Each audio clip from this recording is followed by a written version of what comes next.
簡單美味嘅黑松露或者菇菌香煎蝦球，有汆燙嘅蘆筍、香煎蝦球、新鮮嘅黑松露。如果冇黑松露，可以改用營養又美味嘅菇菌。簡單嘅美食，容易做，大人細路仔都中意㗎，超正！會分享其他嘅菇菌嘅做法。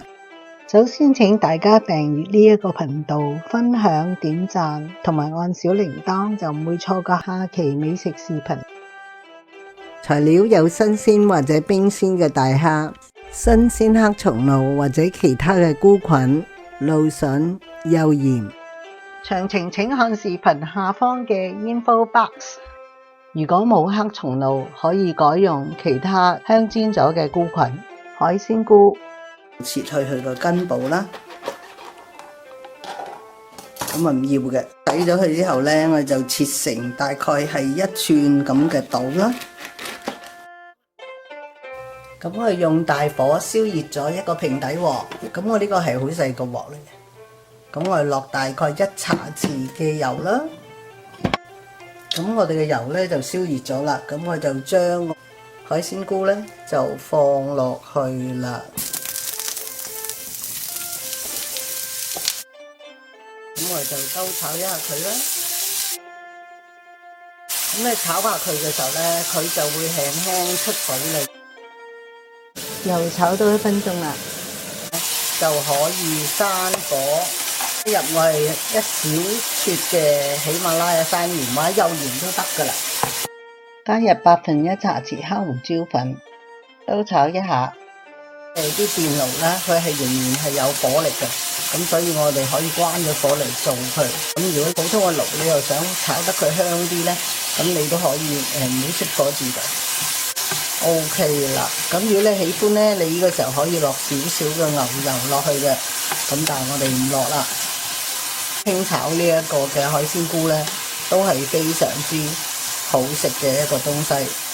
其他菇菌好似小啡菇片、蘑菇片、秀珍菇等，係同樣嘅炒法，呢度咧就唔重複啦。去處理蘆筍啦，我哋就啪下佢，咁佢就會係斷開嘅。硬嘅部位咧係攞出嚟啦，你輕輕油力去扳佢啦，咁佢就會斷。硬嘅部位咧，我哋會抌咗佢。咁呢啲咧，我哋就清洗一下，咁就係可以用噶啦。將呢一個染位啊，都去除咗佢嘅，咁你個口感就會更加好啦。咁但係我就唔做呢一步啦。沖洗一下蘆筍啦，有6安士嘅蘆筍。處理我哋嘅蝦啦，將佢清洗咗啦。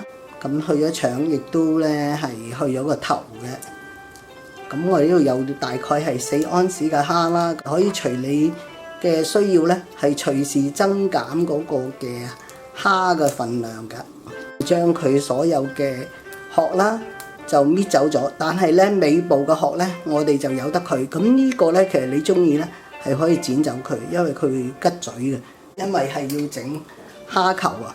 咁所以咧，我將佢開邊嘅，按住個蝦嘅中間，我哋再切深佢少少，咁咧佢就變咗可以起雙飛啦。咁我哋每一隻都係咁樣做，就係喺佢嘅中間切深少少，咁佢咧就能夠起雙飛啦。呢個蝦球咧就係要用廚房紙將佢抹乾嘅。將佢抹一抹乾啦，連佢呢一個嘅蝦身嘅位咧，我哋都要抹一抹佢嘅，換一換呢個廚房紙啦，就再次抹一抹呢一個蝦嘅，咁然後我哋就捲埋佢，等佢繼續吸一吸水。底鑊嗰度咧，加入咗1半嘅水咧，就將佢用大火燒開咗啦，加入我哋嘅蘆筍，攪拌一下啦，就加入1/8茶匙嘅幼鹽，加蓋，就用大火將佢燒開。燒開之後咧，加蓋就煮佢2分鐘。咁如果你中意食爽啲咧，咁你煮分半鐘，咁就可以將佢攞出嚟噶啦。蘆筍咧加蓋咧又煮咗佢2分鐘啦，將啲蘆筍全部攞晒出嚟啦。用大火燒熱咗一個平底鑊，加入咗1茶匙半嘅油。咁啲油咧，亦都燒熱咗啦，咁個蝦放落去啦。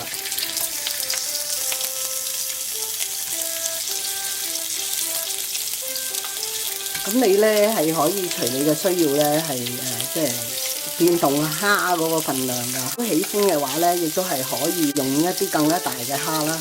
大蝦嘅一面轉色轉彎弓就可以反到另一面。大火啊，然後將啲蝦咧就即係煎一煎香佢啦，將佢反到去個肉嘅中間啊。加入好少嘅鹽啊，大概係1/16茶匙嘅鹽喺呢幾個蝦上高，就已經係可以啦。哇，開始好靚啦！將兩邊咧再煎一煎翻香一少少啦。咁我哋嘅蝦就得㗎啦，可以攞起嚟啦。大蝦咧就已經做好咗咯，將我哋嘅黑松露咧就磨片落去啦。非常之香，咁我哋咧就將呢16克嘅黑松露都磨晒上呢個碟啦，好豪華，食得好暢快啦。咁你話我冇呢個黑松露啊，咁其實你唔落都得嘅，可以改用其他嘅菇菌，好似香煎呢個小啡菇同埋海鮮菇，味道好好，營養價值亦都好高。